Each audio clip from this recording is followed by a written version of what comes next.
아멘. 한번 같이 한번 인사하시고 말씀을 전하도록 하겠습니다. 한번 다 같이 인사하겠습니다. 사랑합니다. 네, 감사합니다. 네, 마지막으로 축복합니다. 네, 감사합니다. 오늘 하나님께서 복 주시기 원하노라는 제목으로 같이 말씀을 생각해 보겠습니다. 미국에 존슨이라는 아이가 있었습니다. 어려서 아버지를 잃었습니다. 가난 때문에 학교도 제대로 다니지 못했고 친구들은 초등학교 다닐 때 그는 재봉틀, 양복점에 들어가서 재봉틀 일을 하다가 결국은 17살에 양복점을 냈습니다. 그는 그 다음에 구두 수성공의 딸과 결혼을 하게 됩니다. 그 딸이 보니까 이 남편이 나이도 어린데 문맹이니 글자를 못 읽어요. 그래서 이 아내가 그 남편을 그때부터 가르치기 시작했습니다. 처음에는 힘들었으나 남편이 조금씩 알아가고 나중에는 하나 가르쳐주면 10개를 아는, 이렇게 굉장히 속도가 빨리 진행됐고요. 결국은 그런 밤을 새가며 책을 읽는 그런 이제 정말 열심히 공부하는 사람이 됐습니다.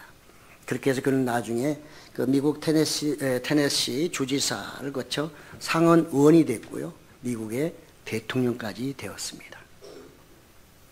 그런 압도적인 지지로 미국의 대통령에 당선됐고요. 정말 전 세계 돈의 75% 움직인다고 그러네. 알래스카. 이 알래스카를 이 앤드루 존슨은 이 사람이 그 당시에 소련에서 720만 불 주고 샀어요.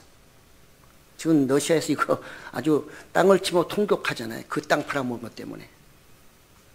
그가 이렇게 훌륭한 일을 많이 했습니다.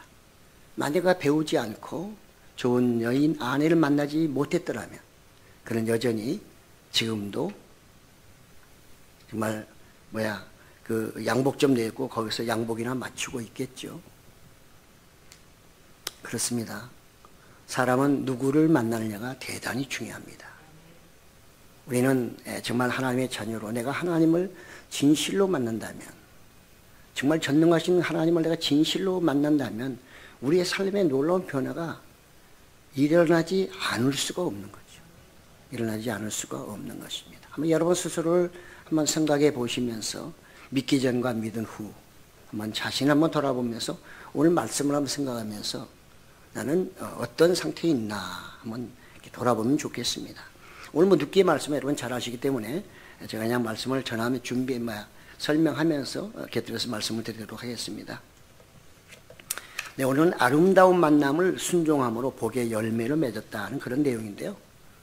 때는 사사시대입니다. 그러니까 우리가 이 시대 배경을 좀 아는 게 중요합니다.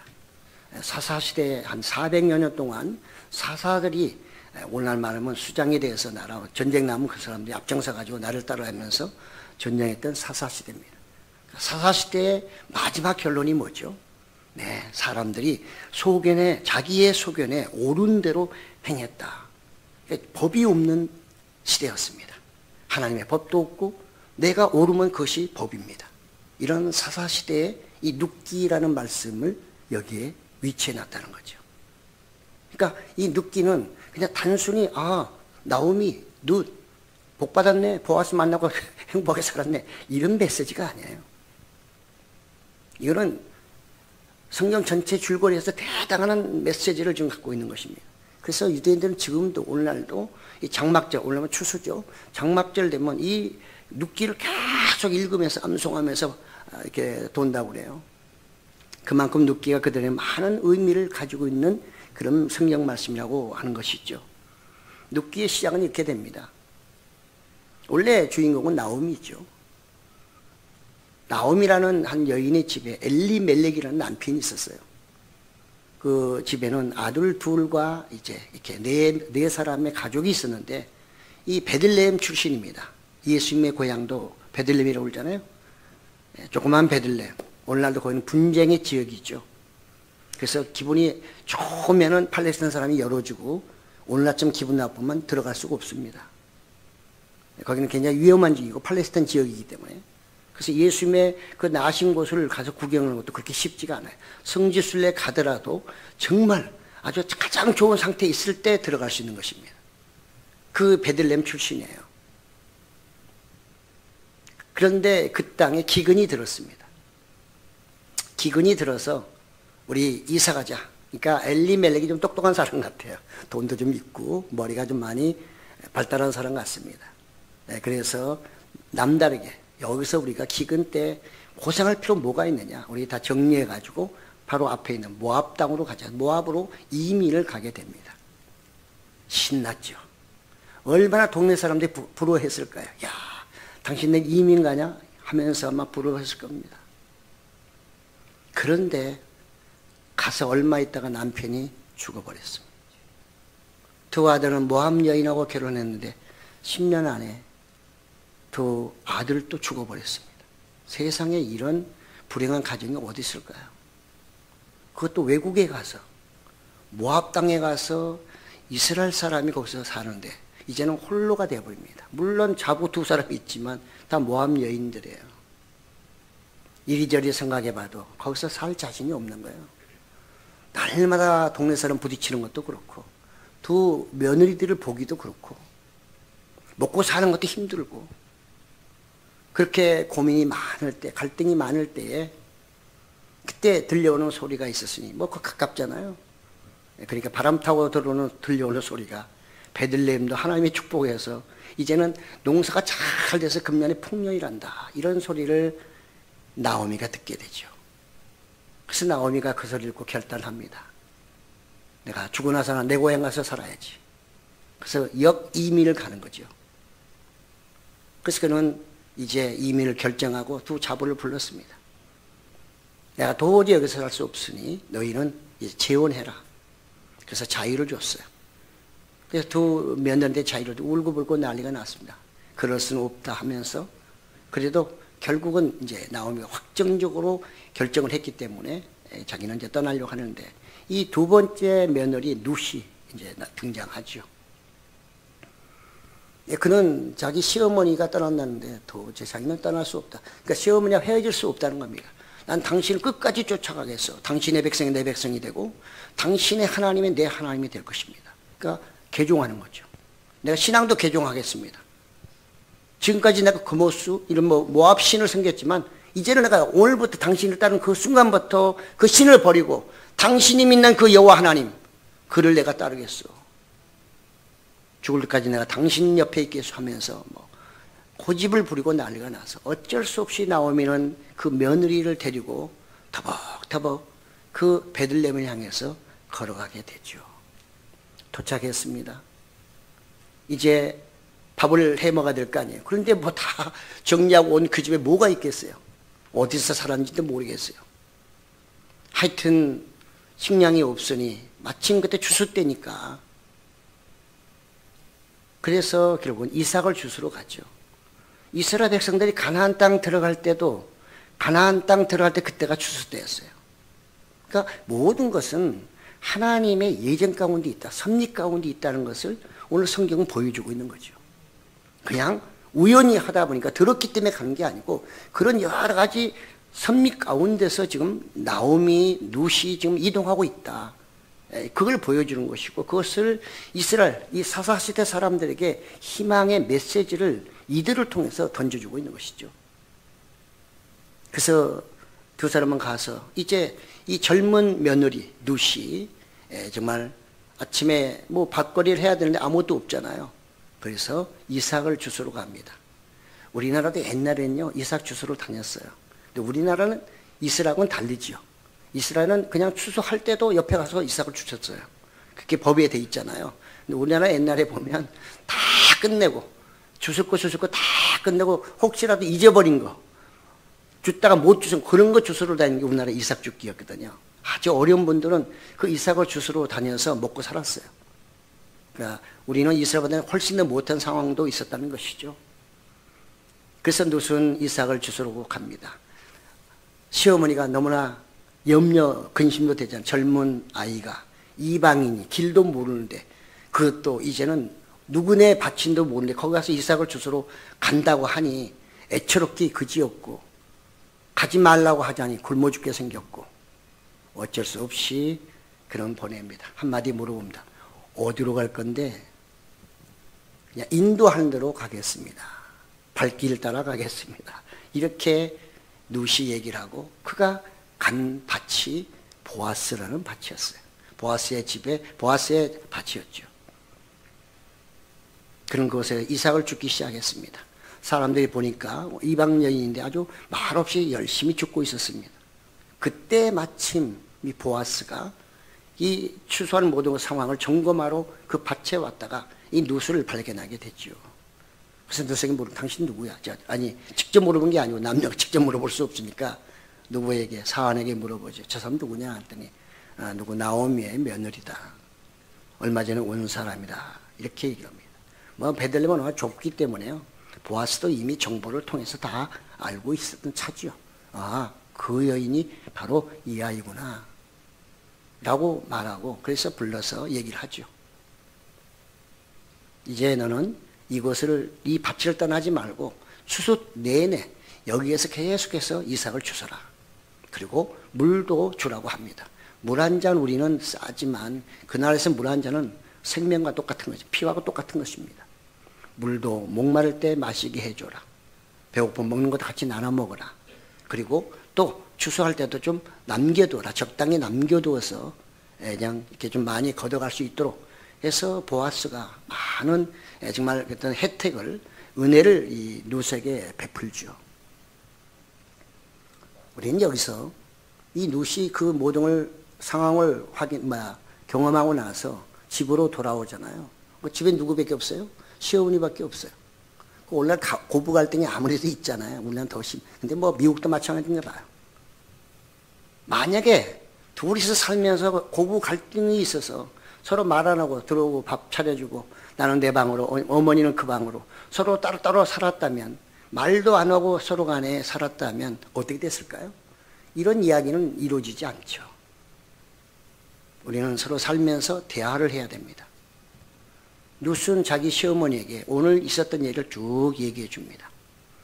그때 시어머니가 나오미가 쭉 들으면서 누군지를 감을 잡았어요. 어느 위치 어느 밭, 아 그건 보아스의 밭이구나. 그래서 아마 이 나오미는 룻에게 이 고엘 제도에 대해서 알려줬을 겁니다. 기업 물을 자, 고엘 제도라고 하는 제도 속에 하나인데요. 그래서 그 사람은 너의 기업 물을 자다. 그 기업 물을 자가 뭐냐? 고엘 제도로 하는 게 있었는데요. 보통 한 3가지 정도로 요약을 합니다. 첫째는 친족 중에 누가 너무 가난해 재산을 팔아먹어서 아무것도 없다. 그러면 그 가족 중에, 그러니까 가문 중에 좀 잘 살고 능력 있는 사람을 순서를 정합니다. 고엘 1, 2, 3. 그래서 만약에 그런 친족 중에 이렇게 해가지고 땅을 팔아먹을 정도로 가난하게 됐다. 그러면 고엘 1이 어떻게 해요? 그 사람 땅을 사서 그냥 줘야 되는 것이죠. 이게 고엘이 하는 거예요. 두 번째, 누가 남의 종으로 팔려갔다. 그러면 가서 돈을 주고 다시 종에서 자유함을 얻게 해주는 거. 세 번째는 남편이 죽었는데 자녀가 없다. 대를 잇지 못한다. 그러면 그 대를 잇게 해주는 것 중에 하나가 바로 그것이 고엘 제도예요. 그러니까 이 3가지를 하는 게 바로 고엘이거든요. 고엘 제도고. 그래서 아마 이 지금 나오미는 룻에게 그가 기업 물을 자 그러면 이 얘기를 제도를 다 이미 해줬기 때문에 그가 나중에 보아스를 만났을 때 당신은 우리의 기업을 물을 자 아닙니까? 라고 말한 게 바로 거기에 있는 거죠. 그래서 유대인들은요 하나님을 자기들의 고엘이라고 생각해요. 하나님을 자기의 이스라엘 백성의 고엘. 하나님 우리의 고엘이십니다. 우리가 한번 말씀을 보면요. 이사야 34장 8절에 보면 이렇게 나와 있죠.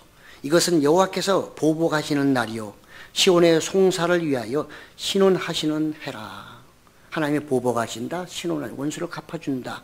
이게 다 뭐냐면 고엘 제도의 그런 의미를 갖는 거죠. 그러니까 유대인들은 그래서 자기네가 고통스럽고 뭐하면서 할 때는 누구를 부르죠? 하나님께 부르짖는 거죠. 우리의 원수를 갚아달라. 우리의 이 고통스러움을 빨리 거기서 끄집어내 달라 하는 게 이게 뭐냐면 고엘 제도와 같은 개념. 그래서 이스라엘 백성은 하나님을 우리의 고엘이시여라고도 말하는 거죠. 예수님도 우리 기독인에게 아니 전 세계 사람들에게 그에게 구원받은 모든 사람들에게는 바로 고엘과 같은 분이십니다. 우리는 사단으로 우리의 영혼이 빼앗겼을 때 예수님 십자가에 돌아가심으로 우리의 영혼을 다 되살려 주셨잖아요. 그래서 이제 부활의 영광으로 들어가게 했잖아요. 그렇기 때문에 이 고일이라는 것은 그만큼 아주 중요한 의미를 갖고, 그러니까 어찌 보면 이스라엘의 정말 그 어떤 사랑의 정말 공동체를 위한 제도, 하나님이 주신 제도라 이렇게 볼 수가 있는 거죠. 신약에도 그래서 우리가 계시록 6장 10절에 보면 큰 소리로 불러 이르되 거룩하고 참되신 대주제여 땅에 거하는 자들을 심판하여 우리 피를 갚아주지 아니하시기를 어느 때까지 하시려 하나이까. 이거는 순교자들이 자기의 피를 갚아달라는 거잖아요. 똑같은 개념은 뭐 이것도 역시 고일이란 뜻이에요. 지금 이 누구예요?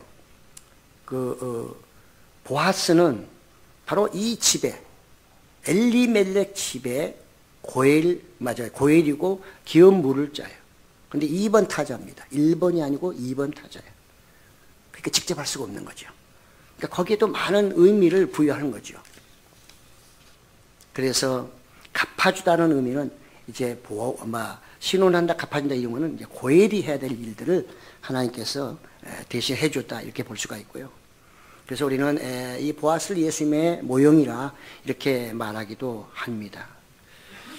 그래서 이제 룻이 결국은 시어머니의 말을 그대로 듣고 순종하죠. 그러니까 여러분 이것은 단순한 순종이 아니에요. 이거는 굉장히 위험한 겁니다. 그때 여자가 남자한테 말 거는 것도 쉽지 않았지만 더군다나 남자가 잠자고 있는데 몰래 들어가 가지고 그 발치에 있다. 만약에 동네 사람이 그걸 들어가는 걸 봤다면 어떻게 할까요? 돌로 쳐 죽이죠. 이거는 대단히 쉽게 결정하는 게 아니에요. 자기의 인생을 거는 겁니다. 자기 생명을 거는 거예요. 그럼에도 불구하고 룻은 시어머니의 그 명령을 그대로 순종했다는 거죠. 뭘 의미할까요? 이걸 읽는 이스라엘 사람들, 사사시대 사람들은 너희는 도대체 내가 말한 걸 한 번이라도 제대로 순종해 본 적이 있느냐? 이 룻을 봐라. 룻은 자기 시어머니, 사람의 말이라도 자기에게 유리하고 좋고 편하고, 아니 어찌 보면 시어머니이기 때문에 명령에 순종해서 죽을 수도 있는 그런 상황 속에 가고 있지 않느냐. 순종에 대한 메시지를 지금 사사시대 사람에게 던져주고 있는 거예요. 단순한 어떤 한 사람이 얘기를 하는 게 아닙니다. 성경이 이렇게 한 개인을 위해 쓰는 게 아니거든요. 룻은 그래서 그건 시어머니 말대로 발치 밑에 슬그머니 들어가서 누워있을 때, 그런데요, 우리가 성경을 자세히 보면 재밌어요. 그날 만약에 이게 일이 성사가 안 되려면, 룻이 돌에 맞아 죽으려고 하면 어떻게 했을까요? 보아스가 거부하면 돼요. 그리고 고발하면 돼요. 이 여인이 내 집에 몰래 들어와가지고 나를 성추행하려고 했다고. 그러면 사람 동네에서 막아가지고 갖다 놓고 어떻게 해요? 세워놓고 돌로 쳐 죽이겠죠. 그런데 이날따라 보아스가 기분이 너무 좋은 거예요. 그러니까 본문에도 보면 어떻게 했어요? 그가 먹고 마시며 기분이 너무 좋고 즐거워가지고 잠자리에 들어간 거예요. 그런 상태에 있을 때 이 룻이 가서 거기 발치 밑에 있으니까 뭐 하다 보니까 뭐가 걸리적거리고 깨워보니까 사람이 누구냐고 물어봤더니 나는 당신의 여종 룻입니다. 여종이라는 거예요. 이건 이제 보아스에게 여종이 있었어요. 거기에다가 뭐라는 거예요? 당신의 옷자락으로 나를 덮어주소서. 이게 무슨 의미죠? 내가 당신과 결혼해서 당신의 아내로 살고 싶소. 청혼서입니다. 청혼입니다. 나에게 결혼해달라는 뜻입니다. 당신은 우리의 기업 물을 자 아닙니까? 그러니 마땅히 당신은 나를 취해야 합니다. 이런 얘기도 되는 거죠. 우리는 보아스의 반응입니다. 이렇게 그 얘기를 들었을 때 보아스는 뭐라고 했죠? 여호와께서 내게 복 주시기를 원하노라. 이렇게 얘기해 주는 거예요. 도대체 보아스는 어떤 감정을 가지고 그 밤늦게 자기 발치에 말도 없이 온 여인을 향해서 그 얘기를 듣는 순간에 여호와께서 내게 복 주시기를 원하노라 이렇게 축복할 수 있을까요? 이거는 하나님의 은혜가 아니고는 쉽게 할 수 있는 일이 아닙니다. 그 당시의 상황으로 봐서는. 이 모든 것이 하나님의 섭리 가운데 이루어지고 있다는 것을 지금 이 성경은 말하고 싶은 것이고, 이것 통해서 이스라엘 백성들에게 너희의 모든 역사는 나의 섭리 가운데 있다는 것을 강력하게 지금 하나님이 그들에게 메시지를 던지고 있다고 봐야 되는 것이죠. 보아스의 기분 하나까지도 하나님께서 간섭하신다. 이런 얘기죠. 그래서 그는 이렇게 얘기하면서 또 다른 뭐라고 합니까? 그 말 끝에 하는 말이 너의 베푼 인애가 처음보다 나중에 더하다. 너는 어찌하여 젊은 여자가 부자든 가난하든 젊은 남자에게 청혼하지 않고 나 같은 사람에게 청혼했느냐 하면서 하는 말이 너의 베푼 인애가 처음보다 나중에 더하다. 그래서 어떤 주석가는 이것을 이렇게 주석합니다. 그분의 말에 의하면 처음 인애는 남편이 죽었음에도 불구하고 시어머니에 대한 효성이 변치 않았던 것을 가리키며, 나중 인애란 젊은 과부로서 젊은이들이 일반적으로 하는 대로 젊은 사람을 원하지 아니하고 죽은 남편의 기업물을 근족과 가까운 친척이죠. 기업물을, 그러니까 그 사람하고 결혼해야만 자기 남편의 대를 이어줄 수 있단 말이죠. 다른 사람하고 결혼하면 그건 안 돼요. 다른 사람하고 결혼하면 그 사람의 대를 이어줄 수가 없는 거예요. 이 근족, 고애라고 해야만 그것을 이룰 수 있단 말이죠.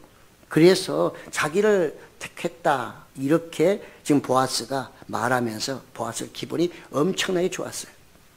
그래서 그 얘기를 듣는 보아스는 알았다. 네가 말하는 대로 내가 그렇게 해주겠다. 그리고 이 동네에서 모든 우리 성읍 사람들은 네가 현명한 여자인 줄 알고 있다.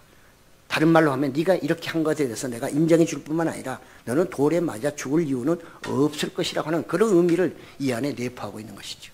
그러니까 보아스가 마음에 완전히 들어버린 거예요. 그러니까 하나님의 은혜가 아니고는 이 짧은 시간에 이런 일들이 일어날 수가 없는 거죠. 그러니까 보아스와 루스의 만남은 그냥 우연하게 이루어진 것이 아니고 사람이 뭐 계획해서 어떻게 해가지고 이루어진 것이 아니라, 나오미도 아무 확정이 없잖아요. 그냥 내가 하는 대로 한번 해봐 하면은 그 사람이 정말 잘해주면 다행이고 뭐 안 되면 너 죽고 나 죽는 거지 뭐. 이런 마음을 가지고 그는 시행했다고 볼 수 있는 거거든요. 우리 신앙생활도 때로는 이런 결단이 필요합니다. 예. 이런 신앙생활, 이런 결단이 없으면 우리는 신앙생활 해도 그냥 물에 물 탄 듯 뭐에 뭐 탄 듯 정도밖에 안 되는 거예요. 늘 미지근하지요. 예. 그렇게 해가지고는 하나님을 깊이 만날 수가 없는 것이요.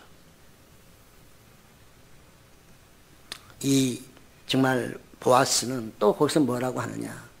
내가 알았다. 그런데 내가 지금 나보다 한 사람이 더 있으니까 내일 날이 밝으면 내가 그 사람한테 찾아가서 얘기를 해주겠다. 내가 대신 얘기를 해주마. 그 사람이 만약에 고엘 일이라는 사람이 기뻐해서 너를 아내로 삼는다면 어쩔 수 없지만, 그 고엘 일이 뭐 기뻐하지 않고 자기는 싫다 그러면 내가 반드시 말한 대로 너의 고엘에 대해서 내가 너와 결혼해 주마. 그 맹세까지 해줘요. 그래서 결국은 이제는 대도 이어주고 또 토지도 찾아주고 하겠다는 그런 맹세를 하게 되는 것이죠. 어떤 사람은 이 보아스가 상당히 인격자다 이런 얘기합니다. 왜냐하면 그가 이방 여인이고 젊은 여자고 밤에 자기가 찾아왔으니 정말 바람둥이처럼 룻을 건드리고 얼마든지 자기 마음대로 할 수 있지만, 어떤 주석가는 이렇게 말합니다. 그는 그렇게 하지 않고 아버지처럼 축복하고 친구처럼 격려해주고 친족으로서 약속해주고 보호자로서 보상을 약속했다. 보아스의 인격을 말하고 있는 것이죠. 그래서 이 룻은 자기의 순결을 지키면서 올 때는 빈손으로 왔지만 나중에 뒤에 쭉 읽어보시면 그냥 보자기에다가 6번 데워서 곡식을 줘서 그가 푸짐하게 아침 동트기 전에 몰래 빠져나가고 걸리지 않도록 하나님이 보호해 주었다는 이 얘기입니다. 그래서 오늘 전체적으로는 제가 제목을 잡기는 거죠. 여호와께서 내게 복을 주기를 원하노라 했지만, 이것은 하나님의 말씀이라고도 볼 수가 있는 거예요. 내가 너희에게 복 주기를 원한다. 이렇게도 말씀을 할 수가 있는 거죠. 우리는 오늘 본문을 통해서 우리에게 주는 이 시대 교훈이 무엇일까 하는 거죠. 첫째로 우리는 희생적 순종은 하나님께 복을 받을 수밖에 없어요.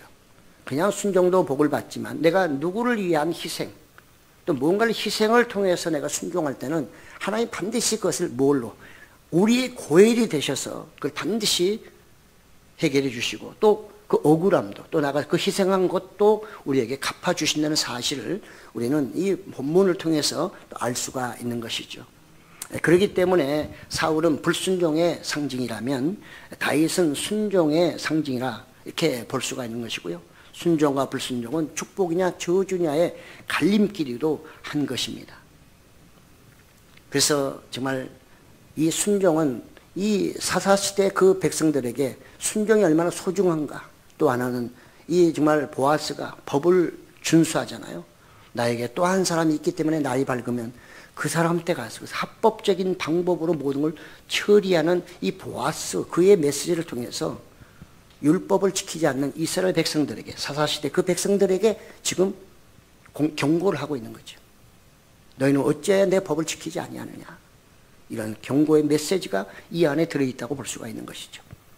두 번째로 예수님을 유일한 나의 구원자로 인정할 때 큰 은혜를 받습니다.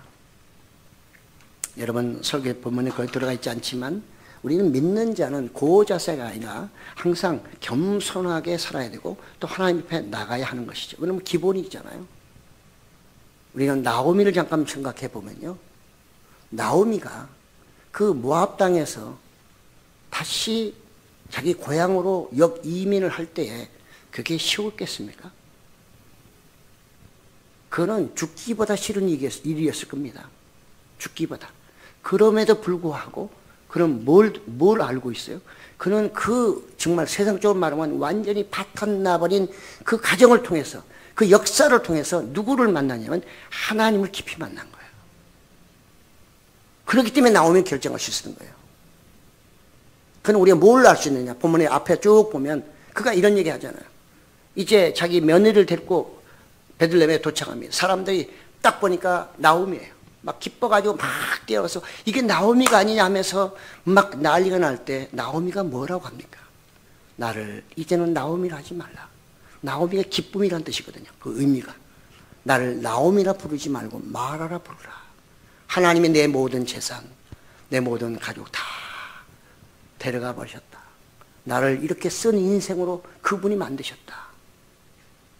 이 얘기를 고백하고 있는 거예요. 그러니까 그 상황 속에서 이 나오미는 성경은 그걸 전체적으로 구체적으로 드러내고 있지 않지만 나오미의 그 숨은 삶 속에서 그가 하나님을 얼마나 깊이 만났으면 그럼에도 불구하고 그 모압 땅을 떠나서 부끄럽고 창피한 자기 고향으로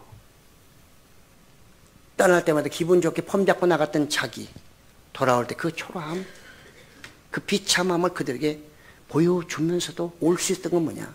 그건 하나님을 만났기 때문에 그런 거예요. 그가 만약에 거기서 깊이 하나님 만나지 못하고 하나님 왜 나한테 이러십니까? 내 인생이 뭡니까? 하면서 그냥 모압에 눌러 앉으면 날마다 하는 소리가 뭘까? 에이고 내 팔자야, 내 인생아, 아이고 하나님 어디 가셨나요? 하면서 날마다 그렇게 눈물로 하소을 하다가 죽어버릴 거 아니에요. 그러면 성경에 나옴이라는 사람은 아예 존재하지 않죠. 그렇습니다. 하나님 앞에서는 우리가 겸손하게 무릎을 꿇는 자가 하나님의 은혜를 제일 빨리 받을 수 있고 빨리 회복이 될 수 있는 것입니다. 나오미, 룻도 마찬가지. 룻도 뭐라고 합니까? 룻도 얼마나 창피합니까? 젊은 여자가 나이 먹은 보아스에게 찾아가서 그것도 발치에 여자가 누워가지고 그거 솔직해서 얼마나 수치고 여자로서 할 일입니까? 아니잖아요. 그럼에도 불구하고 무엇 때문에? 시어머니의 명령과 자기의 인생을 새롭게 개척하기 위해서는 그 길밖에 없다는 걸 그는 알고 있단 말이죠.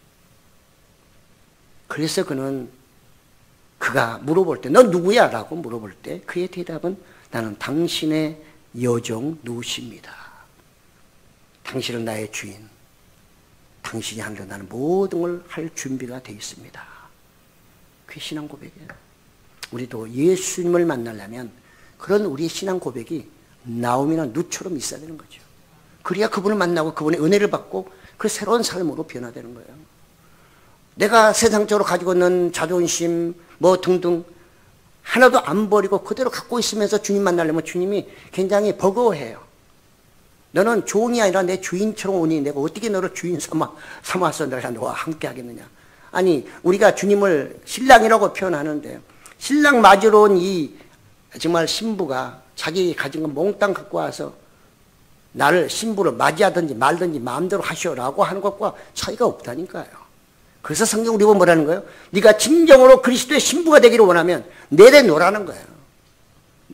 내려놓기 싫어도 내려놔야 되고 아까워도 내려놔야 되고 자존심도 모든 거 다 내려놓으라는 거예요. 그래야지 내가 너를 나의 아내로 삼고 내가 너에게 은혜를 베풀고 내가 너에게 복을 줄 수 있지 않겠느냐. 네가 가진 것 위에다가 내가 더 이상 줄 수가 없다. 이런 얘기죠. 그래서 예수님은 죄인을 구하러 오셨고 의인을 구하러 오지 않았다 하시는 그 말씀 속에 이 종의 개념이 다 들어있는 거죠. 우리는 항상 주님 앞에 겸손하게 나옴이나 룻이 모든 걸 내려놓고 정말 보아스를 맞이하듯이 예수님의 모형인 보아스를 맞이하듯이 우리도 우리의 삶 속에서 여러 가지 일들이 많이 있잖아요. 그걸 내려놓을 때 아깝지만 내려놓을 때 부끄럽지만 드러내놓을 때 주님은 긍휼히 여기시고 우리를 받아주실 줄로 믿습니다. 세 번째로 남에게 복 빌고 나도 복 받아야 된다. 다양한 복이 있죠. 그러나 가장 저는 중요한 복은 만남의 복이라 생각합니다. 만남의 복. 네. 우선 우리는 제일 여러분들 기도 많은 게 뭐예요? 여러분 자녀를 두신 분들은 우리 딸 아니면 아들 좋은 배우자 만나게 이거 기도 늘 하시잖아요. 그것도 굉장히 중요하지만 여러분부터 좋은 만남을 가지셔야 돼요.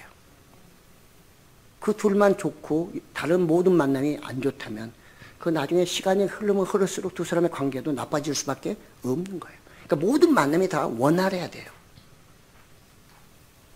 나오미가 처음에는 저거 했지만 룻도 어때요? 룻도 엘리멜렉 집에 갔을 때 그때는 좋았죠. 그러나 남편이 죽어버렸을 때 그 고통이라는 거 슬픔을 이루 말할 수 없잖아요. 그걸 축복이라고 누가 말하겠어요. 그럼에도 불구하고 룻은 거기서 끝나지 않고 이 하나님을 따르겠다는 그 결단과 베들레헴에 가서 내가 여기서 인생을 끝장을 보겠다고 하는 그런 결단이 있었을 거예요. 그런 결단 없이 것 같겠습니까? 큰 동서는 그냥 알았습니다. 몇 번 울더니 그냥 가서 시집 가버렸는지 알 수가 없고 확인해 봐야 되지만 이 둘째 룻은 그냥 시어머니 따라왔단 말이죠. 뭔가 시어머니를 통해서 하나님을 보았지 않겠습니까? 성경은 말하고 있지 않습니까? 우리 충분히 그들의 신앙을 통해서 보여주는 것들이 있단 말이죠. 그러니까 룻은 여기에다가 자기 인생을 건 거예요. 그러니까 신도 버리고 고향도 버리고 부모도 버리고 그냥 그야말로 이국 땅에 오로지 시어머니 한 분 붙잡고 간 거죠. 그는 그 만남이 좋은 만남이 될 거라고 확신했던 거죠. 룻은 정말 엘리멜렉이 들어갔을 땐 좋지만 나중에는 그런 슬픔의 만남이었다고 생각할 그 순간에도 그것은 슬픔으로만 여기지 않고 그걸 승화시키는 그런 지혜로운 여인. 그래서 보아스가 뭐예요? 우리 성읍에서는 너를 현명한 여자로 생각한다. 그냥 하는 말이 아닌 거예요. 여러분들은 여러분의 삶 속에서 그 여러 가지 만남이 있을 때 그걸 좀 우연이라고 생각하지 마시고 하나님이 나에게 주신 만남 속에 하나라고 하는 것, 하나님의 섭리 가운데 지금 진행되고 있다고 좀 믿어주시면 안 될까요? 좀 하나님을 믿어와 주세요. 모든 우연이라고 생각하고 좋은 거는 하나님이 하신 거고 나쁜 거는 다 다른 사람 했다고 하면 안 되고 좋은 일이나 나쁜 일이나 하나님의 큰 섭리 틀이 있다. 그렇게 믿어야 내가 그것을 긍정적으로 바라보고 그것을 좀 더 어떻게 해요? 좋은 쪽으로 희망과 소망을 가지고 나가지 않겠습니까? 나옴이나 룻이 거기서 그 자리에 그냥 있었다면 모압에서 그냥 어떤 사람 결혼을 살았다면 룻이 어떻게 해서 예수님의 족보에 들어가며 다윗의 할아버지를 낳겠어요? 그리고 우리가 어떻게 룻을 알아서 지금 설교하고 있겠어요? 그렇잖아요. 그 만남을 우습게 본 그 큰 동서는 지금 어디 있는지도 모른다니까요. 우리의 만남은 늘 축복된 만남이라 늘 생각하시고요. 그래서 기도도 먼저 하셔야 돼요. 주님, 나의 모든 만남은 복된 만남이 되게 하시고 그 만남 속에 하나님의 뜻을 발견하게 하시고 그 만남을 통해서 내 인생에 좀 더 부유하게 아름답게 그리고 하나님의 영광을 드러내는 그런 삶이 되게 해달라, 그런 만남이 되게 해달라고 기도를 반드시 하셔야 돼요. 그럼 그걸 내가 기도했으면 그걸 받아들여야 되는 거죠. 그래서 룻은 이런 만남 저런 만남 다 받아들임으로 보아스를 만났고 그의 인생이 완전히 새롭게 펼쳐지게 되는 것이죠. 그렇습니다. 하나님은 우리에게 복 주신 분이라는 거 꼭 기억하시기 바라고요. 또 우리도 나도 하나님의 복 주신 복을 나에게 주시기를 원하는 하나님의 자녀일 뿐만 아니라 나도 다른 사람들에게 당신도 이 보아스처럼 하나님께서 복 주시기를 원하노라 이렇게 축복해 주는 그런 축복의 사람이 될 때 우리의 삶은 즐겁고 기쁘고 또 행복하기도 하고 또 많은 사람들에게 유익을 주는 그런 신앙인으로 아마 쓸 것입니다. 또 하나님께 사용하실 줄로 믿습니다.